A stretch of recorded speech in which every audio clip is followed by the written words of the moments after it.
Well, welcome back to our class on algorithms and data structures. We're continuing to go through some very interesting data structures, and we have talked most recently, we got into inheritance, searching, dictionaries, and now we're going to be introducing another helpful concept called hashing. So this will be a couple of lectures that will be related to this. And so in this first lecture, we'll do an introduction to hashing. So here is the listing of the textbook chapter contents. And so we'll be giving an introduction of what is hashing, talk about hashing functions, and resolving collisions. Because searching databases is such a widespread application of computers, the dictionary is an important abstract data type. The implementations that we discussed in the previous chapter are fine for certain applications, but for others, they are inadequate. For example, if the location data is critical, even a big O notation log n search can be too slow, such as the case for the emergency telephone 911 system. If you call 911 from a landline, your telephone number is the key in a search of a dictionary of street addresses. Obviously, you want the search to find your location immediately. So this chapter introduces a technique called hashing that ideally can result in a big O notation 1 search times. Hashing can be an excellent choice for implementing the dictionary where searching is a primary task. We will complete our exploration of this topic in the next chapter. But as good as hashing can be, it is not always appropriate. For example, hashing cannot provide a traversal of the search keys in sorted order. Later in this book, we will consider other implementations of the ADT dictionary that do provide a traversal in sorted search key order. So what is hashing? Place of everything in its place. Do you spend time looking for your keys in the morning, or do you know exactly where they are? Some of us spend too much time sequentially searching our unsorted possessions. Others have a special place for things and know just where to find one. An array can provide a place for a dictionary's entries. Admittedly, arrays have their disadvantages, but you can access any entry in an array directly if you know its index. So whether array entries need be involved, no other array entries need to be involved. Hashing is a technique that determines its index using only an entry search key without searching. The array itself is called a hash table. A hash function takes a search key and produces the integer index of an element in the hash table. This array element is where you would either store or look for the value associated with the search key. For example, the 911 emergency system can take your telephone number, convert it into a suitable integer I, and store a reference to your street address in that array element AI. We say that the telephone number, that is the search key, maps or hashes to the index I. This index is called a hash index. Sometimes we will say that the search key maps or hashes into the table element in the index I. So let's talk about ideal hashing. So consider an emergency system for a small town where everyone's telephone number begins with 555. Let the hash function H convert a telephone number to its last four digits. For example, H5551264 equals 1264. If the hash table is the hash table, we would place a reference to the street address associated with this telephone number in hash table 1264, as figure 22.1 illustrates. If the cost of evaluating the hash function is low, adding an entry to the array hash table is big O notation 1 operation. To later find the street address associated with the number 555-1264, once again, we compute H555-1264 and use the result to index hash table. Thus, from hash table 1264, we get the desired street address. The operation also is big O notation 1. Notice that we did not search the array hash table. So let's summarize what we know so far by writing simple algorithms for the dictionary operation that add or retrieve entries. With these algorithms always work, we can make them work if we know all the possible search keys. In this example, the search keys range from 555 0000 to 5559999. So the hash function will produce indices from 0 to 9999. If the array hash table has 10,000 entries, each telephone number will correspond to one unique element of the hash table. That element references the appropriate street address. This scenario describes the ideal case for hashing, and the hash function here is a perfect hash function. So let's start to talk about typical hashing. Because we need the database of all street addresses in the previous example, we must have one entry in the hash table for each telephone number. Our perfect hash function needs a hash table this large because it produces 10,000 different indices between 0 and 9999 from 10,000 possible search keys. This hash table is always full if every telephone number in the 555 exchange is assigned. Although a full hash table is quite reasonable for this application, most hash tables are not full and can even be sparse. That is, have only a few of their elements actually in use. For example, if our small town requires only 700 telephone numbers, most of the 10,000 element hash table would be unused. We would waste most of the space allocated to the hash table. If the 700 numbers were not sequential, we would need a different hash function if we wanted to use a smaller hash table.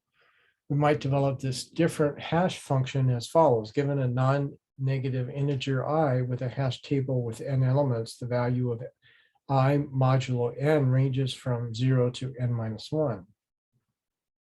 Since I is non-negative, I modulo n is the integer remainder after dividing I by n.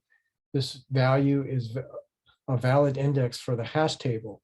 So a hash function h for a telephone number could have the following algorithm that we have listed towards the bottom of the slide. So this function, like typical hash functions, performs two steps. It converts a search key to an integer called the hash code, and it compresses that hash code into the range of indices for the hash table. Often the search key is not an integer, and frequently it is a string. So a hash function first converts the key to an integer hash code. Next, it transforms the integer into one of that is suitable as an index to the particular hash table. The hash function that the algorithm get hash index describes is not a perfect hash function when the table size is less than 10,000. Since 10,000 telephone numbers maps into a table size indices, some telephone numbers will map into the same index. We call such an occurrence a collision. For example, if table size is 101, get hash index 555.1264 and get hash index 555.8132 each mapped into 52. If we have already stored the street address for 555.1264 into hash tables 52, as figure 22.2 shows, what we do with this address for 555.8132, handling such collision is called collision resolution. Before we look at a collision resolution, let's explore hash functions a bit further. So what are some of the general characteristics of hash functions? Any function can be a hash function if it produces an integer that is suitable as an array index. But not every function is a good hash function. Our previous discussion suggested that a good hash function should minimize collisions and be fast to compute. Recall that a typical hash function converts a search key to an integer hash code. The hash function then compresses the hash code into an integer that is suitable as an index to the particular hash table. So what about computing hash codes? So let's think about a hash code for a class type. Java base class object has a method called hash code that returns an integer hash code. Since every class is a subclass of object, all objects inherit this method, but unless a class overrides hash code, the method will return an int value based on the memory address of the object used to invoke it. This default hash code usually is not appropriate for hashing because equal but distinct objects will have different hash codes. To be useful as a dictionary implementation, hashing must map equal objects into the same location in a hash table. Thus, a class should define its own version of hash code that adheres to the following guidelines. Perfect hash function would require that unequal objects have distinct hash codes. In general, however, unequal objects might have the same hash codes. Since duplicate hash codes lead to collisions, you want to avoid the situation when possible. So a better hash code for a string, let's think about that. So a better approach to generating a hash code for a string involves multiplying the Unicode value of each character by a factor based on the character's position within the string. The hash code is then the sum of these products.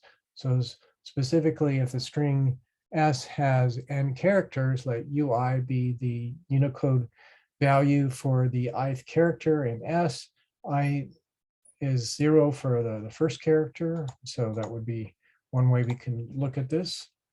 Then the hash code can be the form shown here in the slide.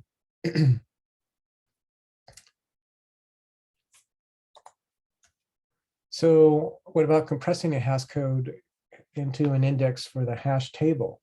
The most common way to scale an integer so that it lies within the given range of values is to use Java's percent operator. For a positive hash code C and a positive integer C, percent n divides C by n and takes a remainder as a result. The remainder lies between 0 and n minus 1. The C percent n is ideal for the index of a hash table that has n elements. So n should equal the size of the array table, but not any n will do. For example, if n is even, C percent n has the same parity as C. That is, if C is even, C percent n is even. If C is odd, C percent n is odd. If the hash codes are biased towards either even or odd values, and note that hash codes based in memory addresses are typically even, the indices to the hash table will have the same bias. Instead of a uniform distribution of indices, you will leave out the indices of many table elements if n is even. Thus n, the size of the hash table, always should be an odd number. When n is a prime number, one that is divisible only by 1 in itself, C percent n provides the values that are distributed through the index range 0 through n minus 1. Prime numbers, with the exception of 2, are odd. We now can implement a hash function. The following method computes a hash index for a given search key whose data type is a generic object type K. The data field hash table is the array that serves as the hash table. Realize that hash table.length is the size of the array, not the number of the current entries in the hash table. We assume that this size is a prime number and that the method hash code returns a hash code consistent with the previous discussion. Okay, let's talk about resolving collisions. When adding to a dictionary, if your hash function maps a search key into an element in the hash table that is already in use, you need to find another spot for the search key's value. You have two fundamental choices. Choose an unused element in the hash table, or choose the structure of the hash table so that each element can represent more than one value. Finding an unused or open element in the hash table is called open addressing. This choice sounds simple, but it can lead to several complications. However, changing the structure of the hash table is not as difficult as it might sound and can be a better choice for resolving collisions than using an open address scheme. We will examine both approaches, beginning with several variations of open addressing. So in terms of open addressing with linear probing, when a collision occurs during the addition of an entry to the hash table, an open addressing scheme locates an alternative element in the hash table that is open. You then use this element to reference the new array, the new entry. Locating a new entry in the hash table is called probing, and various probing techniques are possible. With linear probing, if a collision occurs at hash table K, we see whether hash table K plus 1 is available, that is open. If not, we look at hash table K plus 2 and so on. The table elements that we consider in this search make up the probe sequence. If a probe sequence reaches the end of the hash table, it continues at the beginning of the hash table. Thus, we treat the hash table as if it were circular. The first element in the table comes immediately after the last elements. So what about additions that collide? So in figure 22.3, recall the example illustrated in 22.2. The search key 555-1264 and 555-8132 both mapped into index 52. Suppose that 555-4294 and 555-2072 also mapped into the same index.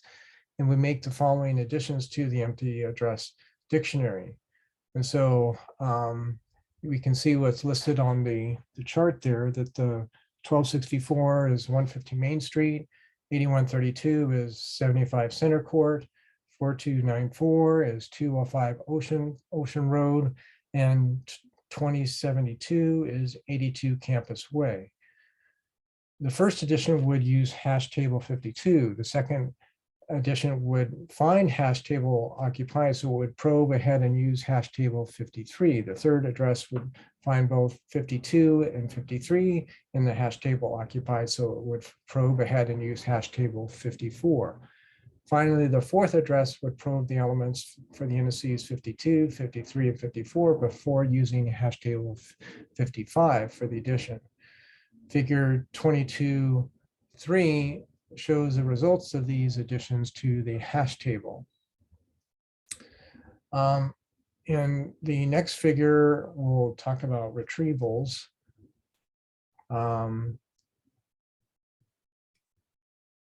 Give me a second here. We'll show that figure in just a moment here. Now that we've used linear probing to resolve the collisions with addressing our four elements, how do we retrieve the street addresses associated with the last search we added 555-2072? That is, if the statements string street address equals street book dot get value 555-2072 is executed. When what will get value do? Since hash table index 555-2072 is 52, get value will search consecutive elements in the array beginning at hash table 52 until it finds the street address associated with the search key 555-2072. But wait, how can we tell which street address is the right one? We can't unless we package a search key with its value. Segment 21.2 of chapter 21 provides a class entry that we could use for this purpose. Figure 22.4 shows a hash table given in figure 22.3 after we make this revision. So here we're talking about removal. Suppose that after the four additional additions illustrated in 22.4, we remove the two entries by executing the following address book dot remove 555-8132 and address book remove 555-4294. The simple way to remove an entry from this table is also place it with a null. Figure 22.5 shows the hash table after removing placing nulls into the array elements hash table 53 and hash table 54. And now an attempt to find the search key 555-2072 will terminate unsuccessfully at hash table 53. Although an element in the hash table that was never used should end a search, and an element that has been used and is now available again for use should not. Thus, we need to distinguish among three kinds of elements in the hash table: occupied, empty, and available. Occupied, the element references an entry in the dictionary. Empty, the element contains null and always has. And available, the element's entry was removed from the dictionary. Elements that are neither empty or available are open. According to the method, remove should not replace an entry with null, but instead should mark the entry location as available. The search during the retrieval should then continue if it encounters an available element, and should stop only if it is successful or reaches null. The search during the removal behaves in the same way. Okay, what about reusing elements in the hash table during an addition? So recall the hash table figured in 22.4, the entry whose search key is 555.2072 mapped into hash table 52 was added to the hash table at hash table 55 due to collisions. Figure 22.6a shows the hash table again, but in a simpler form. The 4 occupied elements constitute the probe sequence. The other elements contain null. Since the search key 555.2072 maps to the first element of the probe sequence, but actually occurs in the 4th element, a brief sequence search will find it. And we showed that how that played out in the figure. So let's talk about the private method probe. The method probe key, index looks for a key along a probe sequence that begins at hash table index. The search ignores elements that are in the available state and continues until it locates either key or null. During the search, the method records the index of the first element, if any, that references an entry that has been removed from the table. Thus, probe returns the index of the table elements that either references an entry containing key or is available for an addition to the table. Notice that the probe returns the index of the available element that it first encounters along the probe sequence. Since add will place a new entry into this element, a subsequent search for that element will encounter it sooner than if add had placed it in an element along the probe sequence. And so the pseudocode shown here in the chart describes the logic of the probe. And this is, once again, implements the algorithm for linear probing. And so this is just more of that. Okay, well, let's talk about clustering. Collisions that are resolved with linear probing cause groups of consecutive elements in the hash table to be occupied. Each group is called a cluster, and this phenomenon is known primarily as primary clustering. Each cluster is actually a probe sequence that you must search when adding, removing, or retrieving a table entry. When few collisions occur, probe sequence remains short and can be searched rapidly. During an addition, any collision with a cluster increases the size of the cluster. Bigger clusters mean longer search times following a collision. As the clusters grow in size, they can merge into even larger clusters, compounding the problem. This occurrence can place many entries in one part of the hash table while another part is relatively empty. Okay, what about open addressing with quadratic probing? You can avoid primary clustering by changing the probe sequence that you use to resolve a collision. As we discussed in the previous section, if a given search key hashes to index k, linear probing looks at the consecutive table elements beginning at index k. Quadratic probing, on the other hand, considers the elements of the indices k plus j squared for j greater than 0, that it uses the indices k, k plus 1, k plus 4, and k plus 9, and so on.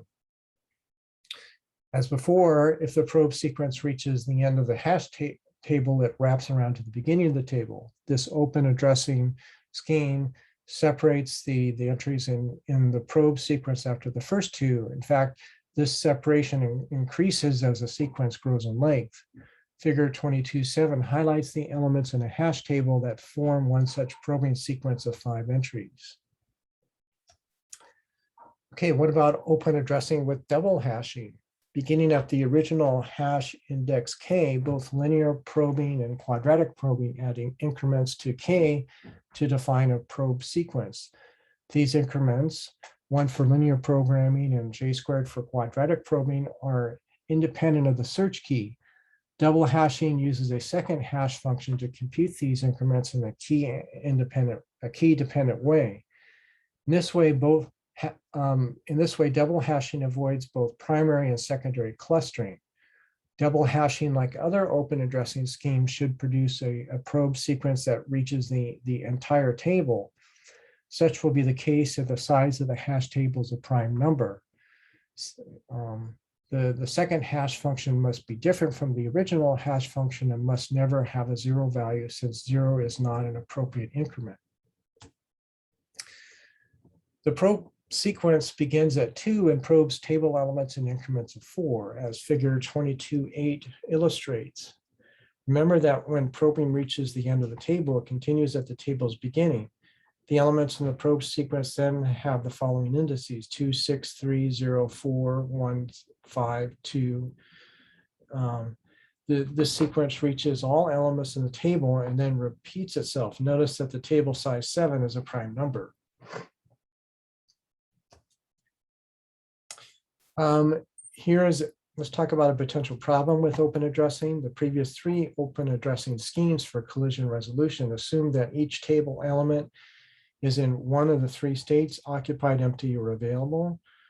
Recall that only empty elements contain null. Frequent additions and removals can cause every element of the hash table to reference either a current entry or a former entry. That is, a hash table might have no elements that contain null, regardless of how many or how few entries are actually in the dictionary.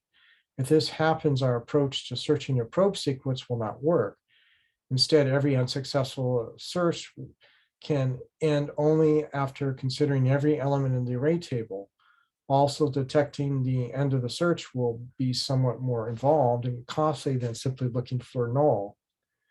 You should safeguard your implementation against this failure. Increasing the size of the hash table can correct the problem, since new table elements will contain null separate chains, which we consider next, does not have this problem. Okay, what about separate chaining? A second general approach to collision resolution alters the structure of the hash table so that each element can represent more than one value. Such an element is called a bucket. Anytime a new search key maps into a particular element, you simply place the key in its associated value in the bucket.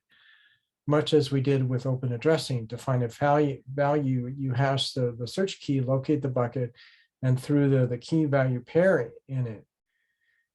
In all likelihood, the bucket contains few values, so this mini search will be fast. When you remove an entry, you find it in the bucket and delete it. Thus, the entry no longer exists in the hash table. What can you use to represent a bucket? A list, a sorted list, a chain of linked nodes, an array, or a vector are some possibilities with which you are familiar. Anything that involves an array or a vector will cause a substantial memory overload, since each bucket in the hash table will have a fixed amount of memory allocated to it. Much of this memory will be unused. Either a linked implementation of a list or a chain of linked nodes is a reasonable choice for a bucket, since memory is allocated to the bucket only as needed. Figure 22.9 illustrates a hash table with linked chains as buckets. In this arrangement, each element in the hash table is a head reference to a chain of linked nodes that makes up the bucket. Each node contains references to a search key, to the key's associated value, and to the next node in the chain. Notice that a node must reference the search key so that you can locate it later when you search the chain. Resolving collisions by using buckets that are linked chains is called separate chaining. If your dictionary allows duplicate search keys, adding a new entry to the beginning of the appropriate chain is fastest, as figure 2210a shows. However, if you want distinct search keys, adding a new entry requires you to search a chain for the search key. If you do not find it, you will be at the end of the chain where you can add the new entry. Figure 22b illustrates this case, and we'll show that in a second. But since you have to search the chain anyway, you could maintain this chain in sorted order by the search keys, such as figure 2210c shows. Subsequent searches would then be a little faster, as you will see. However, typically chains are short, so this refinement might not be worth the effort. This is the second figure that we mentioned. And here is the third portion of that figure. So you can look over that in more detail as you would like. With distinct search keys and unsorted chains, the algorithm for the dictionary's add, remove, and get value methods are as follows. So we're showing that, and here is more of that algorithm. And we'll just finish up here with the final portion of that value of that algorithm. So the first one shows the add. The second one is focusing on the remove, and the third one is focusing on the get value. Okay, that will end this lecture. Thank you very much.